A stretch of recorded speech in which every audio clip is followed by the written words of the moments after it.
Welcome back to another technical deep dive here in the debug zone. Today we're tackling a big question and breaking it down with insights from other users. Hopefully this clears up some misconceptions and helps you get the answer you need. So buckle up, stay a little curious, and let's jump right in.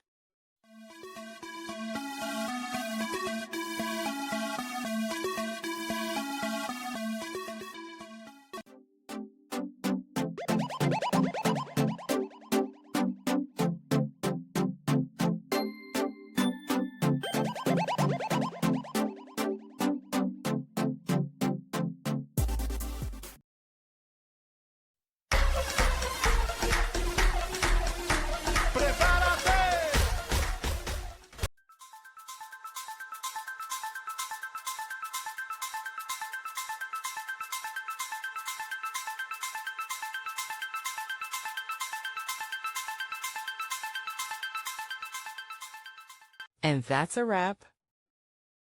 I hope you found the answer you were looking for. If you did, take a second to hit that subscribe button. It really helps out.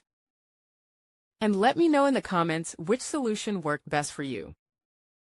See you next time in the debug zone.